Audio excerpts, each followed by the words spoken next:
Bismillah, Assalamualaikum warahmatullahi wabarakatuh. Waalaikumsalam warahmatullahi wabarakatuh. Alhamdulillah, Alhamdulillahi Rabbil Alamin.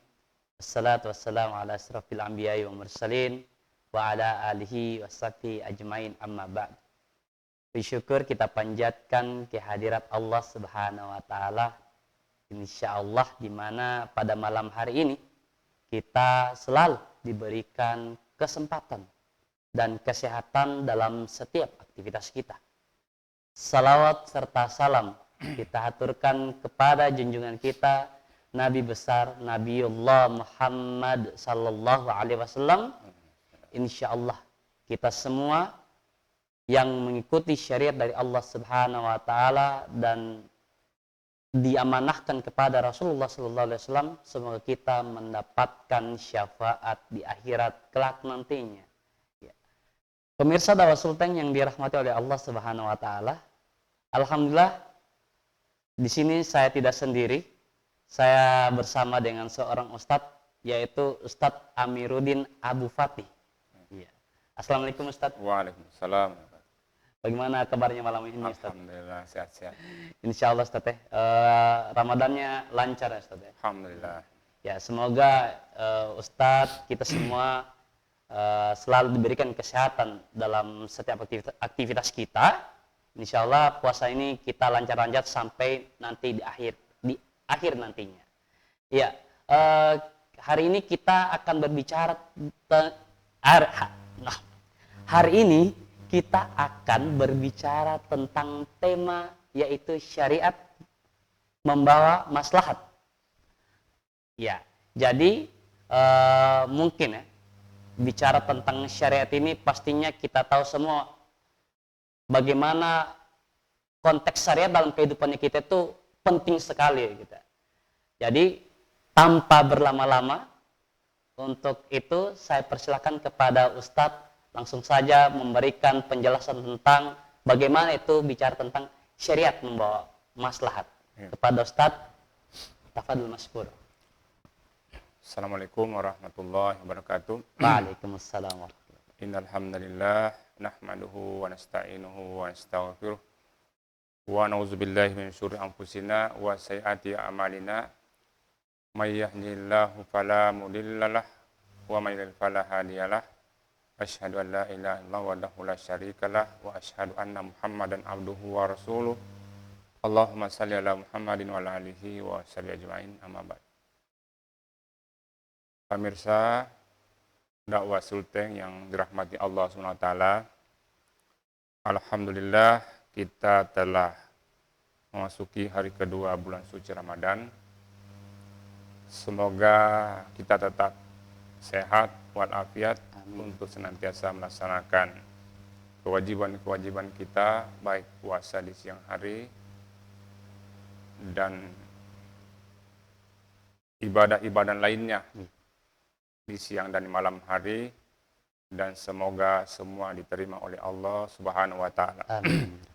Salawat dan salam atas junjungan Nabi besar Muhammad sallallahu alaihi wasallam yang telah menerima risalah Islam dari Allah SWT, kemudian didakwahkan kepada seluruh manusia. Terkait dengan tema kita pada malam hari ini, yakni syariah membawa maslahat, saya kira itu memang menjadi tujuan utama dari penciptaan manusia.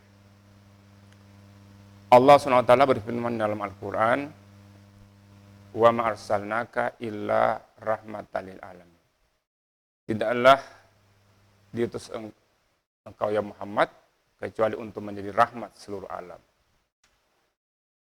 Islam itu sesungguhnya adalah agama yang diturunkan oleh Allah SWT kepada Rasulullah Muhammad SAW yang mengatur hubungan manusia dengan Tuhannya, mengatur hubungan manusia dengan dirinya sendiri, dengan mengatur hubungan manusia dengan sesamanya.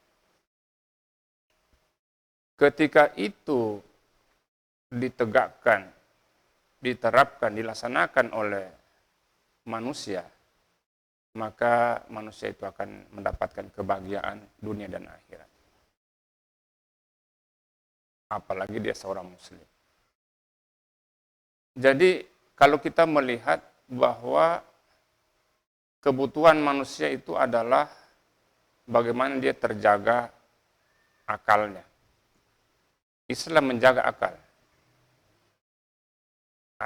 Karena akal itu menjadi beban taklif. Akal itulah yang membedakan manusia dengan hewan. Dengan akalnya manusia bisa berpikir tentang ciptaan Allah SWT.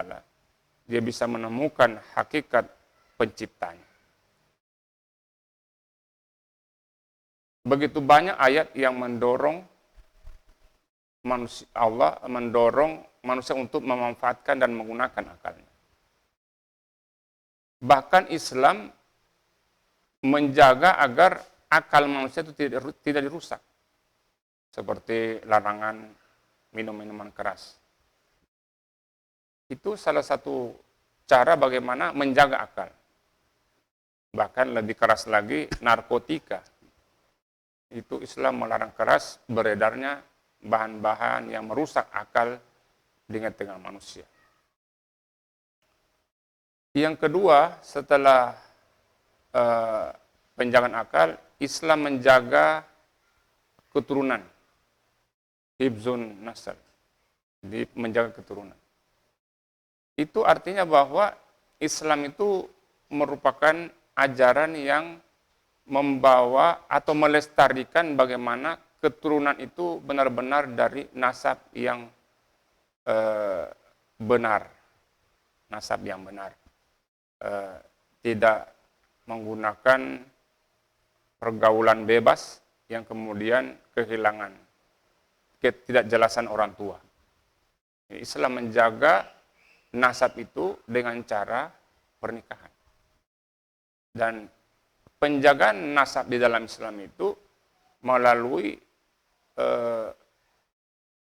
ancaman dan sanksi tegas dan keras bagi orang-orang yang merusak keturunan. Misalnya bagaimana mencegah pergaulan bebas, bagaimana mencegah perkawinan tanpa nikah. Bahkan di dalam Islam itu ancamannya begitu keras. Kalau misalnya pemuda-pemudi melakukan hubungan seksual tanpa nikah, itu ada satu ayat yang begitu ngeri mendengarnya bagi pelaku. Apa namanya? Az-zaniyatu waz-zani fajlidu kulla wahid minhuma mi'ata jaldah. Pezina perempuan, pezina laki-laki, cambuklah mereka 100 kali. Artinya kemaslahatan ini itu terjadi jika manusia terlindungi nasabnya. Jadi menjaga nasab itu memberikan sanksi keras bagi pelaku yang merusak nasab dengan cara-cara yang tidak syar'i. Tidak sesuai dengan syariat. Bahkan pasangan yang sudah berkeluarga yang melakukan hubungan seksual tanpa nikah itu lebih kejam lagi bagi pelaku, yakni hukuman rajam. Hukuman rajam itu adalah hukuman yang pelaku ditanam kemudian dilempari. Tapi jangan khawatir bagi yang bukan pelaku, ini cuma berlaku bagi yang melakukan. Sehingga tidak perlu khawatir. Justru inilah yang merupakan kemaslahatan dengan ini menjaga manusia dari kasus-kasus perzinahan ataupun lahirnya anak di luar nikah. Ketika ini tidak terjadi, maka kita bisa menyaksikan berbagai berita.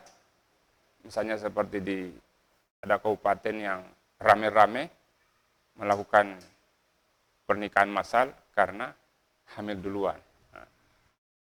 Saya kira kasus-kasus ini begitu banyak, bahkan masuk ke dalam prostitusi online. Nauzubillah min zalik. Jadi syariat membawa maslahat itu adalah benar-benar membawa masyarakat menjadi bersih dari hal-hal yang eh, hal-hal yang tidak diinginkan oleh Allah Subhanahu wa taala.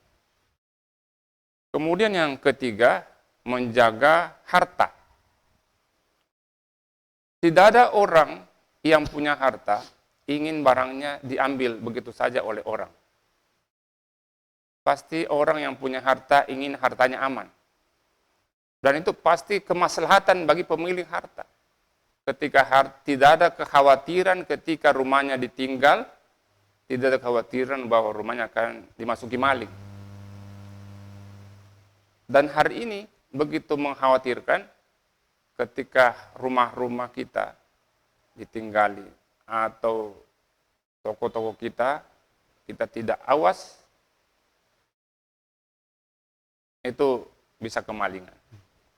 Oleh karena itu kita bisa menyaksikan berbagai rumah tangga pasang besi, semua teralinya itu dalam bentuk pertahanan diri. Ya, kenapa? Karena sanksi bagi pelaku pencurian itu hampir-hampir ada, cuma tidak berdasarkan syariat, sehingga tidak membuat efek jerah bagi pelaku. Ada sanksinya, tapi ketika dia ditangkap, lepas lagi, dia tidak punya efek jerah. Di dalam Islam, pemberian sanksi bagi pencuri itu ketika satu ayat di dalam Al-Quran, wasariku wasarikatu faqta'u aydiyahuma. Pencuri laki-laki, pencuri perempuan, potong tangan keduanya. Nah ini ketika teropini, tersosialisasi di tengah masyarakat, maka bagi orang-orang yang punya potensi untuk mengambil barang orang lain, itu berpikir 1000 kali. Ya, untuk mencoba-coba mengambil barang yang bukan miliknya. Saking lamanya berpikir, maka tidak jadi. Jadi karena kelamaan berpikir. Karena namanya maling itu mencari kesempatan kapan dia bisa operasi. Tentu ada namanya pengintaian. Tapi ketika di memori dia ada hukuman yang begitu besar akan menimpa dia ketika dia ketangkap, itu membuat pelakunya tidak akan berani melakukan. Saya kira itu adalah poin ketiga, bagaimana Islam memberikan kemaslahatan bagi harta yang dimiliki oleh seseorang, sehingga orang tidak ada kecemasan, tidak ada kekhawatiran bahwa hartanya akan diambil oleh orang-orang yang tidak bertanggung jawab. Kemudian potensi seseorang untuk mencuri itu ditekan sedemikian rupa dengan Islam. Kenapa? Islam memberikan lapangan kerja seluas-luasnya kepada masyarakat, ya, untuk mendapatkan lapangan kerja. Sehingga tidak boleh ada seseorang yang sesungguhnya masih memiliki usia muda, sehat, kuat, kemudian melakukan aksi pencurian. Kenapa? Semua itu diberikan modal atau keterampilan untuk memasuki lapangan kerja. Sehingga tidak ada alasan untuk tidak mencari rezeki.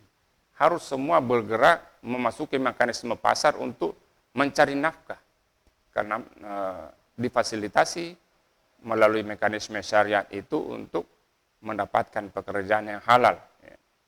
Samping tadi sanksinya keras, ada peluang kerja yang terbuka seluas-luasnya bagi seluruh masyarakat yang memang bisa memasuki mekanisme pasar, sehat, muda, kuat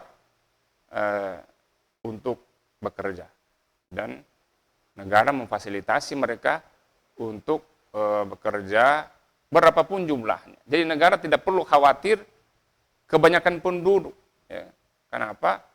Syariah telah mengatur masyarakatnya dengan syariat, sehingga seluruh potensi sumber daya alam itu akan dimanfaatkan sebesar-besarnya melalui SDM yang terampil, SDM yang siap, tentu melalui pendidikan yang ada, membuat mereka siap memasuki lapangan pekerjaan. Sehingga dengan demikian tidak ada masyarakat yang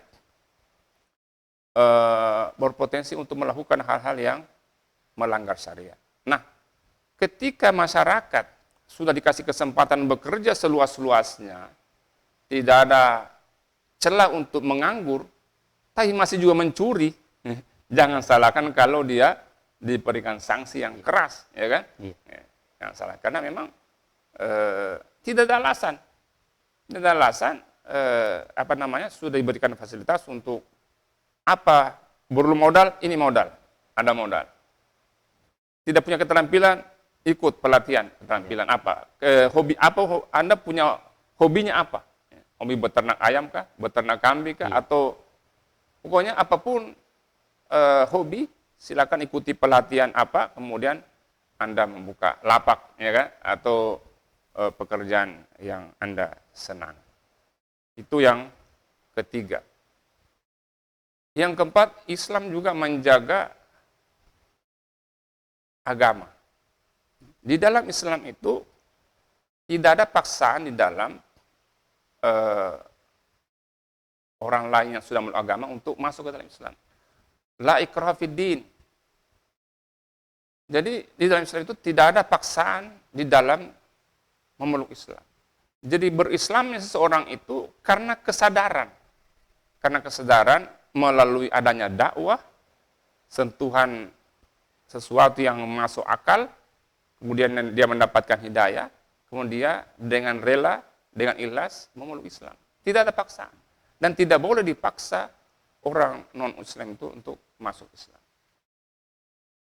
Namun ketika dia telah memeluk Islam, itu tidak boleh lagi keluar. Ya. Islam itu juga mencegah pemeluknya untuk keluar dari Islam. Bahkan Anda cari apa lagi, ya kan?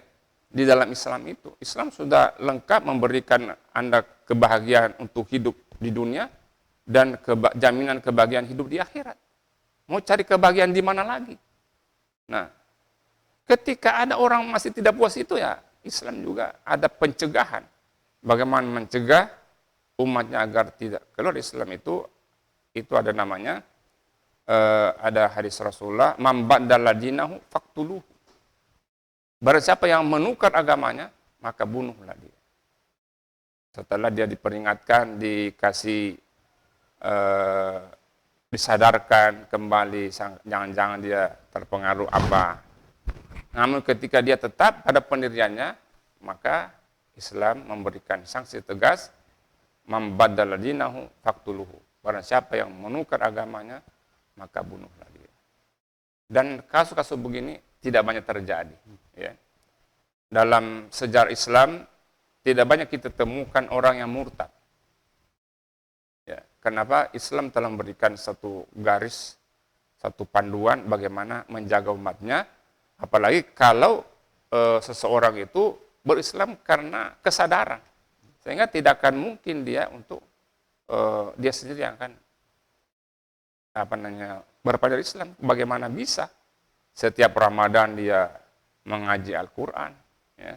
Setiap hari dia sholat 5 waktu, setiap bulan Ramadan dia puasa Ramadan, dan seterusnya. Nah, itu kecuali kalau memang seorang Muslim itu sejak dia Muslim tidak melakukan aktivitas sebagaimana lain seorang Muslim, ya boleh jadi, atau juga karena kemiskinan yang menimpa dirinya, boleh jadi dia akan murtad. Kemudian yang kelima. Ya. Islam itu menjaga darah, menjaga nyawa. Salah satu bentuk kemaslahatan dalam Islam itu menjaga agar seseorang itu dijaga nyawanya. Nyawa itu, seseorang itu begitu berharga di dalam kehidupan Islam. Jadi tidak boleh seseorang itu dibunuh pada hal-hal yang tidak hak. Kecuali itu dalam perang, dalam jihad fisabilillah, itu bukan namanya pembunuhan. Tetapi itu memang adalah mungkin bisa dikatakan pembunuhan, tapi yang disyariatkan. Karena itu jihad itu sesungguhnya juga dilaksanakan dalam keadaan ketika orang atau kaum yang didakwahi itu tidak mau menerima dakwah atau menghalang-halangi dakwah, baru ada perintah untuk berjihad. Ya, sehingga di luar dari itu Islam sangat menjaga nyawa. Seseorang tidak cuma muslim tetapi juga non muslim itu harus dijaga nyawanya, dijaga jangan sampai ada pembunuhan yang tidak hak. Kemudian yang berikutnya, bagaimana Islam membawa kemaslahan itu adalah menjaga negara, ya, menjaga keamanan. Islam itu sangat menginginkan ketentraman bagi penduduk. Jadi penduduk itu bagaimana dia menikmati ibadah di dalam kesehariannya, beraktivitas, tidak ada kecemasan, tidak ada ketakutan, tidak ada kekhawatiran, maka Islam memberikan keamanan kepada penduduk untuk tidak terjadi kekacauan di dalam kehidupan masyarakat. Oleh karena itu, di dalam Islam itu begitu berperannya penguasa untuk menjaga rakyat agar tidak terjadi ketidakamanan, ketidaknyamanan yang terjadi di dalam suatu masyarakat. Yang terakhir adalah bagaimana Islam menjaga daulah, menjaga negara agar, karena bagaimanapun dalam kehidupan peradaban manusia itu ada perseteruan antara kebenaran dan kebatilan. Dan Islam itu memberikan rambu-rambu bagaimana memberikan penghargaan juga kepada orang yang berada di garis perbatasan wilayah Islam untuk menjaga Islam dari ancaman atau serangan musuh dan mencegah adanya bugot ataupun pengkhianatan ataupun perceraiberaian. Dan hal itu Allah SWT berfirman dalam Al-Quran, A'udzubillahi minasyaitonirrajim, wa'tasimu bihablillahi jami'a wala tafarraqu. Berpegang teguhlah kalian pada tali agama Allah, jangan bercerai-berai.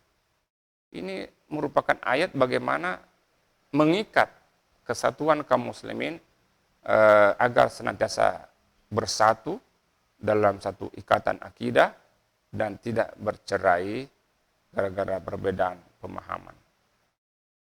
Barangkali itu sebagai pengantar dialog kita pada malam hari ini terkait dengan begitu Islam, bagaimana syariah membawa maslahat kepada manusia. Bahkan ada satu kaidah yang menjadi pemandu kita di dalam kehidupan ini, al-izzatu wal hidayatu wal falah. Dengan Islam kita mendapatkan kemuliaan, kemenangan, dan petunjuk. Petunjuk dan kemenangan. Wa fil bu'di anhu wa dalalu wasyaka. Namun ketika kita meninggalkan syariat, maka kita akan mendapatkan kesesatan dan kesengsaraan.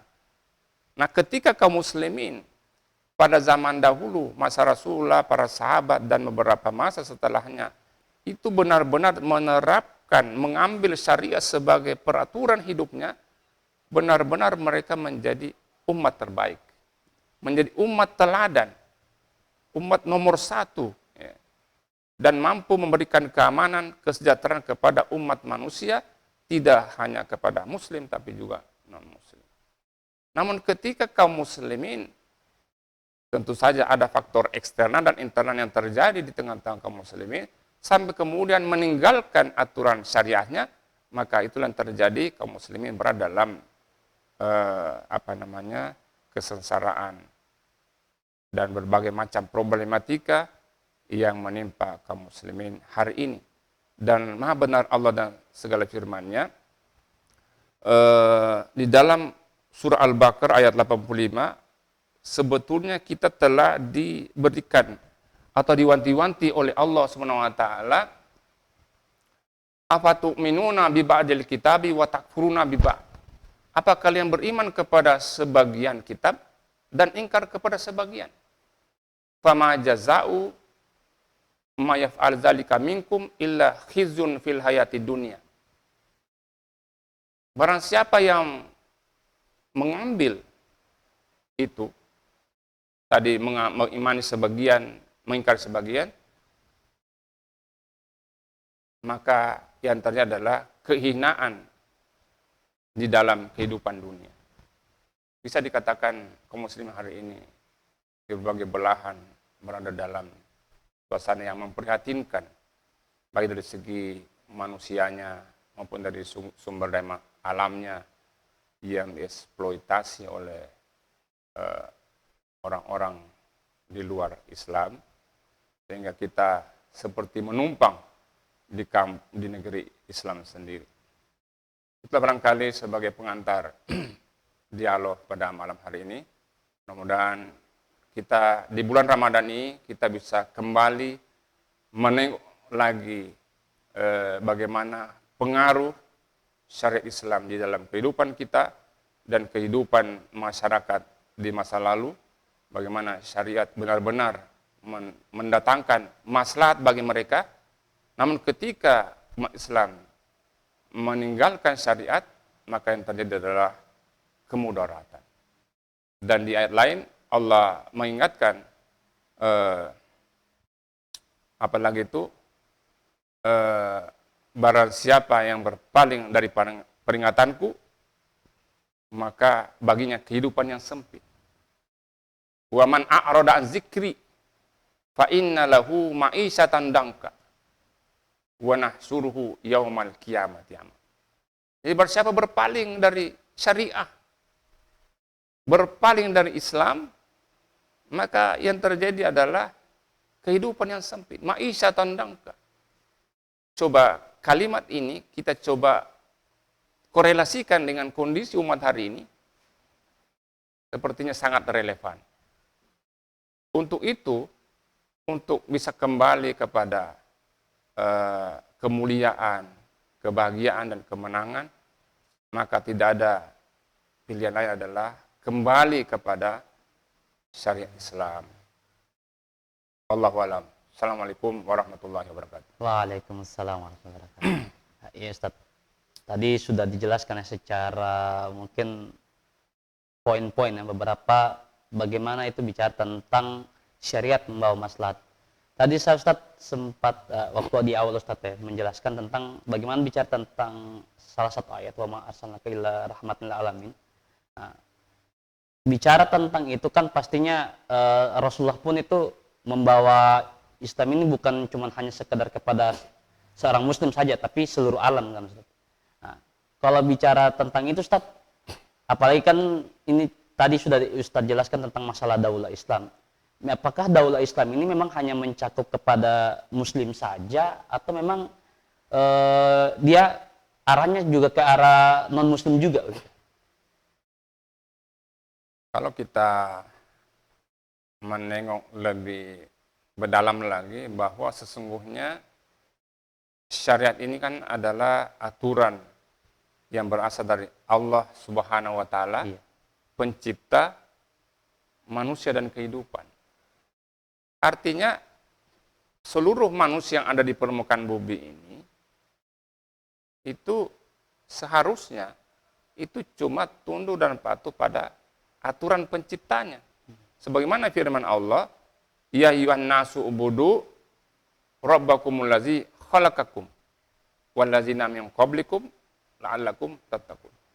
Wahai manusia, ya ayyuhan nas ubudu, sembahlah Tuhan. Ya ayyuhan nas ubudu rabbakumul ladzi khalaqakum, sembahlah Tuhan yang menciptakan kamu. Wahai manusia. Nah, kalau kita mengenal siapakah manusia? Jadi seluruh manusia yang ada di permukaan bumi ini disuruh beribadah kepada Tuhan yang menciptakan dia. Siapakah Tuhan yang menciptakan manusia? Itu adalah, di dalamnya adalah Allah Subhanahu wa taala. Nah, saya kira itulah menjadi objek dari seruan syariat itu. Nah, oleh karena itu sebagai objek seruan syariat, maka sampai kapanpun syariat ini tidak akan pernah berubah. Karena dia berasal dari Allah SWT, tidak akan pernah bisa diamandemen, tidak akan pernah bisa direvisi, karena dia berasal dari Allah SWT. Maka tinggal bagaimana manusia itu tentu berupaya untuk menerapkan di dalam kehidupannya. Hari ini ketika manusia tidak menggunakan syariah di dalam kehidupannya, kita bisa melihat berbagai macam problem. Problem tadi, masalah keturunan, ya kan, pergaulan bebas, seks bebas, ya kan, aborsi di mana-mana, pembunuhan di mana-mana, gonta-ganti agama, perampokan, korupsi, itu merajalela di mana-mana, ya kan? Kenapa? Manusia itu tidak lagi menjadikan Tuhan sebagai sesuatu zat yang ditakuti. Ketika Tuhan sudah ditakuti, maka siapa lagi yang mau tidak takut? Sehingga semua bentuk pelanggaran itu semua bebas dilakukan sepanjang tidak diketahui oleh manusia. Tinggal bagaimana berupaya agar tidak diketahui oleh manusia. Meskipun lama-lama ketika kejahatan itu sudah menjadi kebiasaan, lama-lama ketahuan juga, dan itu lebih membuat dia malu luar biasa. Dan itu sebagaimana kita saksikan hari ini, bagaimana kasus-kasus itu semakin terbongkar. Ya. Kasus korupsi yang terjadi, kasus eksploitasi sumber daya alam yang begitu seharusnya bisa mensejahterakan, tetapi tidak untuk penduduk negeri itu, tetapi justru dinikmati oleh penduduk negeri lain. Itu sebuah ironis, kenapa kita tidak menjadikan Islam sebagai tatanan di dalam mengatur kehidupan. Oke, baik. Pemirsa Dakwah Sultan yang dirahmati oleh Allah SWT. Mohon maaf ini Ustaz, karena waktu juga membatasi, padahal dari saya sendiri masih ada beberapa pertanyaan. Ya, jadi mungkin kita akhiri dulu untuk program kali ini. Jadi terima kasih Ustaz atas waktunya pada kali ini di program Islam Digest. Mohon maaf kepada para semua pemirsa Dakwah Sultan, mungkin ada kesalahan kata dari saya, dan insya Allah ini bagian dari pahala jariah kita. Jadi silahkan like, subscribe, dan sebarkan seluas-luasnya terkait dengan YouTube dari Dakwah Sultan sendiri. Insya Allah itu bagian dari dakwah kita dan bagian dari pahala jariah kita. Ya, sekali lagi terima kasih Ustaz atas kesediaannya pada malam hari ini. Mungkin itu dari saya akhiri. Wassalamualaikum warahmatullahi wabarakatuh. Waalaikumsalam.